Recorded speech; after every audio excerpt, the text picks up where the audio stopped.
દેશ ઉપર ફરી એકવાર માવઠાનું મોટું સંકટ મંડરાઈ રહ્યું છે। જી હા દર્શક મિત્રો, દક્ષિણી ભારતના તટીય ક્ષેત્રની અંદર ચોમાસાનું ધીમે ધીમે આગમન થતું હોય તેમ અત્યારે પ્રી મોન્સૂન એક્ટિવિટીની અસરો બનતી જોવા મળી। ખાસ જાણી લેજો કયા કયા વિસ્તારમાં વિરામ લીધા બાદ હવે નવી સિસ્ટમો સક્રિય બની રહી છે। સિસ્ટમો સક્રિય થવાની સાથે મોટો વળાંક લઈને આગળ વધતી હોય તેમ દેશના જુદા જુદા વિસ્તારોની અંદર સાથે આગામી દિવસોમાં ગુજરાતના સંપૂર્ણ હવામાનમાં પલટાવની સાથે માવઠાના ખતરાને લઈને મોટી આગાહી કરવામાં આવી રહી છે। બંગાળની ખાડીના દરિયામાં તોફાન તો અરબી સમુદ્રના દરિયામાં નવી સિસ્ટમના ભયંકર ઘેરાવા બનતા જોવા મળ્યા છે। સિસ્ટમોની અસરને લઈને પૂર્વીય ભારતના બાંગ્લાદેશના વિસ્તારોની અંદર તોફાનની સાથે વરસાદ વરસી રહ્યો છે। ઉત્તરીય ભારતના ક્ષેત્રથી હિમાલયના વિસ્તારમાં સક્રિય બનતી નવી વેસ્ટર્ન ડિસ્ટર્બન્સની અસરને લઈને હજુ પણ મિત્રો ઉત્તર ભારતના તમામ ક્ષેત્રની અંદર ભેજયુક્ત હવામાન જોવા મળી રહ્યું છે। દક્ષિણી ભારતના તટીય ક્ષેત્રની અંદર બંગાળની ખાડી અરબી સમુદ્રના દરિયામાંથી આગળ વધતી નવી લો પ્રેશર સિસ્ટમ અને અરબ સાગરના ઊંડાણવાળા દરિયામાં સક્રિય બનતી અપર એર સાયક્લોનિક સિસ્ટમની અસરને લઈને શ્રીલંકાના ક્ષેત્રથી ચેન્નઈ, તામિલનાડુ, પોંડુચેરીના વિસ્તારની અંદર અંદમાન નિકોબારના વિસ્તારમાં ફરી એકવાર કાળા ડિબાંગ વાદળોના ઝુંડ ઘેરાતા જોવા મળ્યા છે। ગોવાના ક્ષેત્રથી લઈને હૈદરાબાદના વિસ્તારની અંદર ફરી એકવાર અંધારપટ જોવા મળશે, વાદળછાયું વાતાવરણ જોવા મળશે। આ ઉપરાંત અત્યારે પાકિસ્તાનના વિસ્તાર છે, ખાસ કરીને અફઘાનિસ્તાન, ઓમાનના દરિયાઈ કાંઠાના વિસ્તારોમાં નવી વેસ્ટર્ન ડિસ્ટર્બન્સ સક્રિય બનીને આગળ વધતી હોય તેમ દરિયાના મારફત થકી ધીમે ધીમે ગુજરાતના વિસ્તારો તરફ આગળ વધતી જોવા મળી રહી છે, જેના કારણે ગુજરાતના સંપૂર્ણ હવામાનની અંદર અત્યારે ભર ઉનાળા દરમિયાન મોટા ફેરફારો આવતા હોય તેમ આગામી 3 દિવસની અંદર ઓચિંતાના પલટાવને લઈને માવઠાની આગાહી કરવામાં આવી રહી છે। ખાસ તારીખ લખી રાખજો, ગુજરાત રાજ્યની અંદર તારીખ 19, 20 અને આવનારી 21 તારીખ અતિ ભયંકર સાબિત થતી જોવા મળવાની છે। હાલ ગુજરાતની અંદર પવનનું જોર વધતું હોય તેમ અરબી સમુદ્રના દરિયામાંથી ફૂંકાતા પવનો રાત્રિ દરમિયાન ગુજરાતના સંપૂર્ણ ક્ષેત્રની અંદર ઠંડુ અને ભેજવાળું વાતાવરણ બનાવતા જોવા મળવાના છે। તો ગુજરાતમાં ડબલ ઋતુનો અહેસાસ અને બપોર દરમિયાન ભયંકર ગરમીઓ પડતી જોવા મળવાની છે। હાલ ગુજરાતના સંપૂર્ણ ક્ષેત્રમાં 41 ડિગ્રી સેલ્સિયસ સુધીનું ભયંકર ટેમ્પરેચર જોવા મળી રહ્યું છે, પરંતુ ખાસ કરીને અરબી સમુદ્રના તટીય ક્ષેત્ર બંગાળની ખાડીના વિસ્તારમાં બનતી નવી સિસ્ટમ ઉત્તરીય ભારતના વિસ્તારોમાં વધી રહેલી સિસ્ટમોના ભયંકર દબાણ અને ઓમાનના તટીય ક્ષેત્રમાંથી આગળ વધતી નવી સિસ્ટમોની અસરોને લઈને ગુજરાતના સંપૂર્ણ હવામાનની અંદર મોટા ફેરફારો આવી રહ્યા છે। અને લાઈવ તમે જોઈ શકો છો અત્યારે બંગાળની ખાડીના સંપૂર્ણ ક્ષેત્રની અંદર હવાનું હળવું દબાણ સક્રિય બનીને વાદળોના હળવા ઝુંડ મંડરાતા જોવા મળ્યા। અરબી સમુદ્રના દરિયાની અંદર ધીમે ધીમે તોફાન સક્રિય બનીને માલદીવના ક્ષેત્ર છે, તમે લાઈવ જોઈ શકો છો અત્યારે કાળા ડિબાંગ વાદળોની વચ્ચે મેઘરાજા પણ મન મૂકીને વરસવાના છે। આમ દેશના જુદા જુદા વિસ્તારોની સાથે ગુજરાતના હવામાનની અંદર મોટા ફેરફારો આવી રહ્યા છે। જી હા દર્શક મિત્રો, અત્યારે તમે લાઈવ જોઈ શકો છો સિસ્ટમનું જોર વધવા લાગ્યું છે। બંગાળની ખાડી અરબી સમુદ્રના ક્ષેત્રની અંદર ફરી એક સાથે અનેક પ્રકારની નવી લો પ્રેશર, નવી હાઈ પ્રેશર સિસ્ટમનું નિર્માણ થતું જોવા મળ્યું છે। બંગાળની ખાડીથી લઈને અરબી સમુદ્રના ક્ષેત્રમાં અત્યારે 50 થી લઈને 65 કિલોમીટર પ્રતિ કલાકની ઝડપે તોફાની પવનો ફૂંકાઈ રહ્યા છે। આંધી તુફાન વંટોળની સાથે સિસ્ટમ મોટો વળાંક લેશે। દક્ષિણ ભારતના વિસ્તારોની અંદર આ વરસાદી સિસ્ટમ આગળ વધશે અને હાલ અત્યારે ઓમાનના તટીય ક્ષેત્રની અંદર નવી હાઈ પ્રેશર સિસ્ટમનું ભયંકર દબાણ બન્યું છે। સંપૂર્ણ ક્ષેત્રની અંદર એક મજબૂત વરસાદી સિસ્ટમનો ઘેરાવો રચાણો છે। ઉત્તર ભારતના ક્ષેત્રથી લઈને બાંગ્લાદેશના વિસ્તાર, નેપાળના સંપૂર્ણ વિસ્તાર, હિમાલયના વિસ્તારની અંદર પણ મોટા ફેરફારો વાતાવરણમાં આવી રહ્યા છે। જે હા દર્શક મિત્રો, તમે જોઈ શકો છો રાજસ્થાનના ક્ષેત્રથી લઈને અત્યારે ગુજરાતની અંદર ઉત્તર ગુજરાતના વિસ્તારો, કચ્છના વિસ્તારોમાં ખાસ કરીને નવી હાઈ પ્રેશર સિસ્ટમનું નિર્માણ થતું હોય તેમ તમામ ક્ષેત્રની અંદર સતત જોર વધી રહ્યું છે। ગુજરાતના અનેક ક્ષેત્રમાંથી વરસાદી સિસ્ટમની સ્ટફ લાઈનો ઘેરાતે જોવા મળી છે, પસાર થતી જોવા મળી રહી છે. લાઈવ મિત્રો તમે અત્યારે સેટેલાઇટ વ્યૂના મદદથી જોઈ શકો છો. આમ તો સિસ્ટમની તીવ્ર અસર અને દબાણ વધતું જોવા મળ્યું. ગુજરાતની અંદર આંધી, તુફાન, વંટોળની સાથે વરસાદી સિસ્ટમ સક્રિય બનતી જોવા મળી. લાઈવ તમે જોઈ શકો છો દક્ષિણ ભારતના વિસ્તારોની અંદર નવી હાઈ પ્રેશર સિસ્ટમનું નિર્માણ બનતું જોવા મળ્યું છે. આમ તમામ ક્ષેત્રની અંદર જેમાં બેંગલુરુ, બેંગલવીના વિસ્તારો છે, વિશાખાપટ્ટનમ છે, ભુવનેશ્વરના જે આ વિસ્તારો તમે જોઈ શકો છો, ત્યાં વાતાવરણમાં અસ્થિરતા જોવા મળી છે. સાથે સાથે મિત્રો અત્યારે તમે લાઈવ જોઈ શકો છો ઓમાનના જે તટીય ક્ષેત્રના વિસ્તારની અંદર એમાં લાંબા ગાળાની આગાહી સામે આવી છે. જેમ જેમ સમયગાળો પસાર થતો જશે તેમ તેમ ગુજરાતના વિસ્તારો સુધી એક મજબૂત વરસાદી સિસ્ટમો પણ આગળ વધતી જોવા મળવાની છે અને એમની અસરોને લઈને આવનારી 24થી લઈને મિત્રો 48 કલાકની અંદર ગુજરાતના વાતાવરણમાં હળવા કમોસમી વરસાદ અને માવઠાનું સંકટ પણ ટોળાતું જોવા મળે છે. મિત્રો તમે 19 તારીખના રોજ જોઈ શકો છો ગુજરાતના સૌરાષ્ટ્રના વિસ્તારો છે, દક્ષિણ ગુજરાત, કચ્છના વિસ્તારોની અંદર જેમાં સૌથી વધારે કચ્છના તમામ ક્ષેત્રોની અંદર ફરી એકવાર વાતાવરણમાં અસ્થિરતા, વાતાવરણમાં પલટો જોવા મળશે, માવઠાનું સંકટ ટોળાતું જોવા મળવાનું છે અને વાતાવરણીય અસ્થિરતાના કારણે તમે લાઈવ જોઈ શકો છો ગાંધીધામ છે, માંડવી છે, લખપતના વિસ્તારની સાથે જેમ સમયગાળો પસાર થઈ રહ્યો છે તેમ વરસાદી સિસ્ટમની અસરો જોવા મળશે અને લાંબા સમયના વિરામ લીધા બાદ ભયંકર જોર પણ વધતું જોવા મળવાનું છે. જી હા દર્શક મિત્રો, સૌરાષ્ટ્રના સંપૂર્ણ ક્ષેત્રની અંદર આગામી 24 કલાકની અંદર ફરી એકવાર ગુજરાતમાં ડબલ ઋતુનો અહેસાસ થતો જોવા મળવાનો છે. તારીખ 19, 20 અને 21 તારીખના રોજ સૌરાષ્ટ્રના વિસ્તારોમાં જેમાં દરિયાકાંઠાના વિસ્તારોમાં ફરી એકવાર કાળા ડિબાંગ વાદળોની વચ્ચે સૌરાષ્ટ્રના વિસ્તારો ઉપર પણ માવઠાનું સંકટ ટોળાતું જોવા મળવાનું છે. મુંબઈના દરિયાઈ કાંઠાના વિસ્તારોમાંથી આગળ વધતી સિસ્ટમો પસાર થતી જોવા મળવાની છે. દક્ષિણ ગુજરાતના વિસ્તારોમાંથી વરસાદી સિસ્ટમની સ્ટફ લાઇનો પસાર થતી જોવા મળી છે. ગરમી અને ઉકળાટનું પ્રમાણ ગુજરાતમાં વધતું જોવા મળવાનું છે. ગુજરાતમાં ફરી એકવાર ડબલ ઋતુનો અહેસાસ થતો જોવા મળવાનો છે. અત્યારે ભયંકર ગરમી ગુજરાતમાં પડતી જોવા મળવાની છે. અમદાવાદના વિસ્તારો છે, વડોદરાના વિસ્તારની સાથે દાહોદના વિસ્તારોની અંદર, પંચમહાલ છે, મહીસાગરના વિસ્તારની અંદર પણ વાતાવરણમાં અસ્થિરતા જોવા મળશે. ખંભાતના વિસ્તારોમાં પણ મિત્રો ગરમી અને ઉકળાટનું પ્રમાણ વધ્યું છે. તમામ રેકોર્ડ તોડશે. જી હા દર્શક મિત્રો, ગુજરાતમાં હવે પછી 37થી લઈને 40 ડિગ્રી સેલ્સિયસ સુધીનું તાપમાન ગુજરાતમાં ભર ઉનાળા દરમિયાન તાપમાનની અંદર ભારે વધારો થશે. ગરમી અને ઉકળાટનું પ્રમાણ પણ ગુજરાતમાં દિવસે વધતું જોવા મળ્યું છે. પરંતુ મિત્રો ગરમી વચ્ચે માવઠાનો માર હવે ગુજરાતવાસીઓને સહન કરવો પડશે, જેમાં ખેડૂતો માટે સૌથી ચિંતાજનક આગાહી સામે આવી.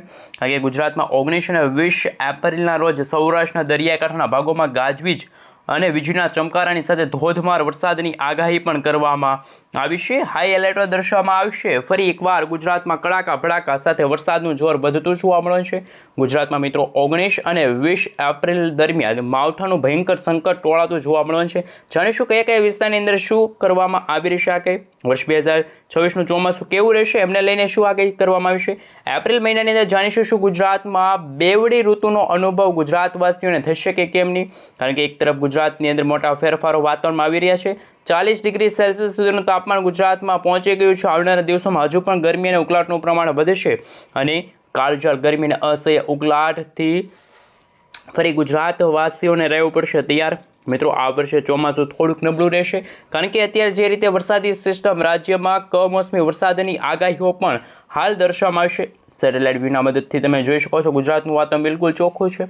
પરંતુ ગુજરાતમાં હવે પછીના દિવસોમાં જાણી લેજો મિત્રો, 18 એપ્રિલ સુધીની અંદર ગુજરાતમાં ભારે હવે નવું કોઈ વરસાદી સિસ્ટમનું સંકટ ટોળાતું જોવા મળવાનું નથી. વેસ્ટર્ન ડિસ્ટર્બન્સવાળી કોઈ વરસાદી સિસ્ટમની અસર જોવા નહીં મળે. પરંતુ 19 તારીખના રોજ ગુજરાતના દરિયાકાંઠાના ભાગોમાં અત્યંત ભારે વરસાદની શક્યતા દર્શાવવામાં આવશે. કોઈક ભાગમાં તો માવઠાનું જોર વધશે. અત્યારે ઉત્તર ભારતના ભાગોમાં તમે જોઈ શકો છો લાંબા ગાળાની આગાહી સામે છે. વેસ્ટર્ન ડિસ્ટર્બન્સની અસરો છે એ પણ વધતી જોવા મળવાની છે. સાથે દક્ષિણ ભારતના ભાગોમાં તમે જોઈ શકો છો દક્ષિણ ભારતના મિત્રો અરબ સાગર અને બંગાળની ખાડીના જે ઊંડાણવાળા વિસ્તારો છે અને ખાસ મિત્રો અરબ સાગરનો દરિયો છે. અરબ સાગરના દરિયામાં અત્યારે લાંબા સમયના વિરામ બાદ નવી કોઈક સાયક્લોનિક સર્ક્યુલેશનવાળી મજબૂત વરસાદી સિસ્ટમ બનશે. પરંતુ અત્યારે તમે લાઈવ જોઈ શકો છો કે ઓમાનના દરિયાકાંઠાના ભાગોમાંથી તોફાની અને ભેજયુક્ત પવનો ગુજરાત તરફ આગળ વધી રહ્યા છે. જ્યારે મહત્વના સમાચાર એ પણ સામે આવી રહ્યા છે શું મિત્રો, વેસ્ટર્ન ડિસ્ટર્બન્સની અસર ગુજરાતના વાતાવરણમાં અસર પહોંચાડશે. લાઈવ તમે જોઈ શકો છો હવામાન વિભાગના જણાવ્યા અનુસાર પાકિસ્તાન છે, રાજસ્થાનના વિસ્તારોની આસપાસ નવું અપર એર સાયક્લોનિક સર્ક્યુલેશનવાળી વરસાદી સિસ્ટમ સક્રિય બની છે. આમ મિત્રો આવનારી 15 એપ્રિલ એટલે કે આજ રોજ ગુજરાતમાં રાત્રિના સમયગાળા દરમિયાન વેસ્ટર્ન ડિસ્ટર્બન્સની અસર ગુજરાતના વાતાવરણમાં જોવા મળશે. કોઈક ભાગમાં હળવો કમોસમી વરસાદ જોવા મળશે. ગુજરાતના જુદા જુદા વિસ્તારમાં ગરમી અને ઉકળાટનું પ્રમાણ અને હવે પછી વરસાદી મોડલો પણ સામે આવી શકે છે. ખાસ ગુજરાતમાં ડબલ ઋતુનો અહેસાસ થતો જોવા મળવાનો છે. મિત્રો આપને જણાવી દઈએ તો 19 અને 20 એપ્રિલના રોજ ગુજરાતમાં જાણીશું કયા વિસ્તારમાં તોફાની પવનની સાથે મેઘરાજા મન મૂકીને વરસવાના છે. ખાસ મિત્રો 19 એપ્રિલના રોજ ગુજરાતના સૌરાષ્ટ્રના જેમાં પણ અમરેલી છે, ભાવનગરના વિસ્તારો છે, ઉત્તર ગુજરાતના બનાસકાંઠા, સાબરકાંઠા, અરવલ્લી, મહીસાગર, દાહોદના વિસ્તારમાં છૂટો છવાયો કમોસમી વરસાદ અને માવઠાનું સંકટ પણ ટોળાતું જોવા મળવાનું છે. મિત્રો તમે લાઈવ જોઈ શકો છો. જેમ સમયગાળો પસાર થતો જશે તેમ 20 એપ્રિલના રોજ સૌરાષ્ટ્ર, ઉત્તર ગુજરાત, કચ્છના ભાગોની અંદર પણ છૂટો છવાયો કમોસમી વરસાદ, બનાસકાંઠા, સાબરકાંઠા, અરવલ્લી, મહીસાગર, દાહોદ લાગુના વિસ્તારમાં પણ વરસાદની આગાહી હવામાન વિભાગે વ્યક્ત કરી છે. મિત્રો બદલાતા હવામાનને લઈને નક્કોર આગાહીઓ પણ કરવામાં આવી રહી છે. તમે લાઈવ જોઈ શકો છો. મિત્રો જેમ સમયગાળો પસાર થઈ રહ્યો છે તેમ તેમ ગુજરાતના દરિયાઈ કાંઠાના ભાગોમાં પણ ગરમી અને ઉકળાટનું પ્રમાણ વધ્યું. ગુજરાતમાં ભારે ગરમી પડવાની પણ આગાહી છે એ કરવામાં આવી રહી છે. બદલાતા હવામાનને લઈને તમે જોઈ શકો છો દરિયાઈ કાંઠાના ભાગોમાં પણ હવે પછીના દિવસોમાં 40 અથવા તો 42 ડિગ્રી સેલ્સિયસ સુધીનું તાપમાન પણ પહોંચી શકે છે. ખાસ મિત્રો હીટ વેવની આગાહી કરવામાં આવશે. રાત્રિના સમયગાળા દરમિયાન પણ હવે ગુજરાતમાં ગરમી અને ઉકળાટનું પ્રમાણ ભારે વધતું જોવા મળવાનું છે. બદલાતા હવામાનને લઈને નવી અને નક્કોર આગાહીઓ છે એ પણ દર્શાવવામાં આવી છે. ખેડૂતો માટે મિત્રો ચિંતાજનક સમાચાર સામે આવ્યા છે. માર્કેટ યાર્ડ માટે પણ એલર્ટો જાહેર કરી દેવામાં આવ્યા. ખાસ જાણી લેજો મિત્રો ઉનાળા પાક જેમ કે ઉનાળુ બાજરી છે, મગ છે, તલના પાક માટે હવે પછીના દિવસોમાં કમોસમી વરસાદની આગાહી પણ સામે આવી. તમે ક્લાઉડ વિશે જોઈ શકો છો. 19 તારીખમાં વહેલી સવારના રોજ ખેડૂતો માટે ચિંતાજનક સમાચાર. માર્કેટિંગ યાર્ડમાં ખુલ્લા પડેલા જણસીઓને બચાવવા માટે વેપારીઓએ ખેડૂતોને સતર્ક રહેવાનું કહ્યું. કારણ કે 19 તારીખના રોજ ગુજરાતમાં ફરી એકવાર માવઠાનું સંકટ ટોળાશે. ફરી એકવાર ભર ઉનાળે ગુજરાતમાં માવઠું ભૂક્કા બોલાવશે તેવી આગાહી વ્યક્ત કરવામાં આવી છે. મિત્રો બદલાતા હવામાનને લઈને જુદી જુદી અને નવી નવી આગાહીઓ છે એ હવામાન નિષ્ણાતો દ્વારા વ્યક્ત કરવામાં આવી છે. અત્યારનું લાઈવ તમે સેટેલાઇટ પિક્ચર જોઈ શકો છો. અત્યારે ગુજરાતનું વાતાવરણ બિલકુલ ચોખ્ખું, પરંતુ અત્યારે ભુવનેશ્વરના વિસ્તારોમાં એક નાનકડી વરસાદી સિસ્ટમ સક્રિય બની. જો વરસાદી સિસ્ટમ પોતાની દિશા ફંટાવીને આ દિશા તરફ આગળ વધશે તો પણ ગુજરાતમાં એમની અસર ખૂબ ઓછી જોવા મળશે. પરંતુ અરબ સાગર અને બંગાળની ખાડીમાંથી જે વરસાદી સિસ્ટમની જે સ્ટફ લાઈનો છે મિત્રો ઘેરાયેલી જોવા મળી છે. અને ઉત્તર ભારતના ભાગોમાં ઉત્તરથી લઈને પૂર્વીય ભારતના ભાગોમાં જે વેસ્ટર્ન ડિસ્ટર્બન્સના વાદળા છે એ જો યુટર્ન લેશે તો જ ગુજરાતમાં ગરમી અને ઉકળાટમાંથી રાહત મળશે. તો મિત્રો પાકિસ્તાન છે, ઈરાનના વિસ્તારોમાંથી આવતી જે વેસ્ટર્ન ડિસ્ટર્બન્સવાળી વરસાદી સિસ્ટમો છે એ ગુજરાતમાં 19 તારીખના રોજ કરાચી છે, સૌરાષ્ટ્ર છે અને કચ્છના ભાગોના જે વાતાવરણમાં જે અસ્થિરતા છે એ પણ જોવા મળશે.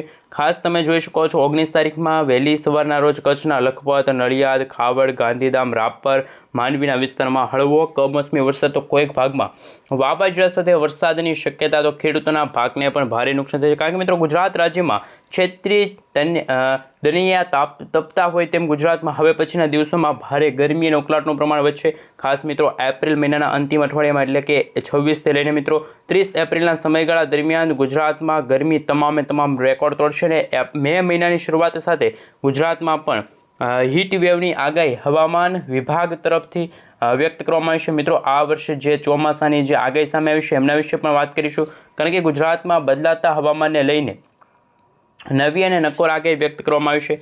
ખાસ મિત્રો ગુજરાતમાં જેમ જેમ સમયગાળો પસાર થતો જશે તેમ તેમ ગુજરાતના કચ્છના વિસ્તારો છે, દ્વારકાના વિસ્તારો છે, સલાયા છે, જામનગર છે, ભાણવડ છે, પોરબંદર છે, રાજકોટ છે, ચોટીલાના વિસ્તારની સાથે ગોંડલના વિસ્તારોમાં પણ હળવા કમોસમી વરસાદના માવઠાને લઈને સૌથી મોટા સમાચાર સામે આવ્યા. જી હા દર્શક મિત્રો, ગુજરાતનું જો હવામાન વિશે વાત કરીએ તો વર્ષ 2026નું ચોમાસું ગુજરાત માટે નબળું સાબિત થવાનું છે. કારણ કે મિત્રો આ વર્ષ 2026 દરમિયાન જો આપણે જણાવી દઈએ તો ગુજરાતમાં આ મિત્રો પૂર્વ ગુજરાતનો ભાગ અહીંયા છે. આ પૂર્વ ગુજરાતનો ભાગ છે ને આપણે જે ગુજરાતની અંદર જો વાત કરવામાં આવે તો ગુજરાતમાં મિત્રો પૂર્વ ગુજરાતના ભાગો અમદાવાદના વિસ્તારની અંદર હળવા કમોસમી વરસાદની આગાહી ખૂબ ઓછી છે. પરંતુ સેટેલાઇટ વ્યૂના મદદથી જાણીશું તો કે ભારતનો નકશો છે મિત્રો. આ ભારતના પશ્ચિમી ભારતના ભાગથી લઈને દક્ષિણી ભારતના ભાગો તરફ, એટલે કે આ વર્ષનું આ ચોમાસું છે આ તરફનું એ નબળું સાબિત થવાનું છે. અને ગુજરાતમાં 8થી લઈને 15 જૂન દરમિયાન નૈઋત્યના ચોમાસાનો વરસાદ શરૂ થશે ત્યારે બંગાળની ખાડી અને અરબ સાગરના દરિયામાં નવી સાયક્લોનિક સર્ક્યુલેશનવાળી મજબૂત વરસાદી સિસ્ટમો પણ બનશે તેવી આગાહીઓ છે એ મિત્રો વ્યક્ત કરવામાં આવી છે. મિત્રો બદલાતા હવામાનને લઈને નક્કોર આગાહીઓ પણ વ્યક્ત કરવામાં આવી છે. ખાસ તમે જોઈ શકો છો ઉત્તર ભારતના વિસ્તારમાં વેસ્ટર્ન ડિસ્ટર્બન્સની અસર જોવા મળી છે. એ વરસાદી સિસ્ટમના કારણે ત્યાં બરફવર્ષા અને હિમવર્ષા જેવો માહોલ જોવા મળ્યો. પરંતુ ગુજરાતનું વાતાવરણ બિલકુલ અત્યારે ગરમી અને ઉકળાટથી તપતું હોય તેવા દ્રશ્યો સામે આવ્યા. ગુજરાતમાં હાલ અમદાવાદના વિસ્તારોની અંદર ગરમી અને ઉકળાટનું પ્રમાણ ભારે વધ્યું છે. તાપમાનની અંદર ભારે વધારો થતો જોવા મળ્યો છે. પરંતુ નવી હાઈ પ્રેશર સિસ્ટમો સક્રિય બનશે. નવી સાયક્લોનિક સર્ક્યુલેશનવાળી મજબૂત વરસાદી સિસ્ટમ સક્રિય બનશે. અરબ સાગરના દરિયાની અંદર અને બંગાળની ખાડીના આ ઊંડાણવાળા વિસ્તારમાં બનતી જે સાયક્લોનિક સર્ક્યુલેશન છે પ્રી મોન્સૂન એક્ટિવિટીના કારણે ગુજરાતમાં પણ ચોમાસું નબળું સાબિત થવાનું છે.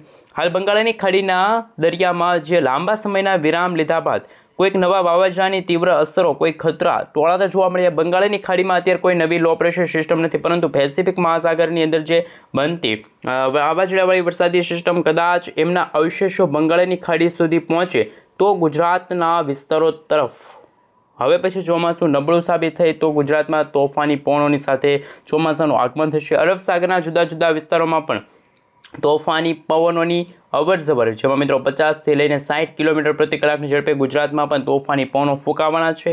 ખાસ ગુજરાતની સાથે દક્ષિણ ભારતના વિસ્તારોમાં મદુરાઈ છે, બેંગલુરુ, બેંગલવીના વિસ્તારની સાથે શ્રીલંકાના વિસ્તારોમાં પણ ભારેથી અતિ ભારે તોફાની પવનો હવે પછી આ એપ્રિલ મહિનાના અંતિમ અઠવાડિયામાં જોવા મળવાનું છે. મિત્રો આમ જો 23 તારીખ સુધીની જો આગાહી સામે આવી છે એમના વિશે વાત કરીએ તો 23 તારીખ સુધી શ્રીલંકાના વિસ્તારો છે, ભુવનેશ્વર છે, વિશાખાપટ્ટનમ છે, હૈદરાબાદ છે, બેંગલુરુ, બેંગલવીના વિસ્તારોમાં પણ વાદળછવાયું વાતાવરણ હાલ ગુજરાતમાં ભયંકર ગરમીઓ પડતી પણ જોવા મળશે. પરંતુ બદલાતા હવામાનને લઈને ગુજરાતમાં વરસાદના નવા રાઉન્ડની શરૂઆત થવાની નથી, કારણ કે ગુજરાત રાજ્યની અંદર અત્યારે વાતાવરણમાં અચાનક જ ફેરફારો થયા છે.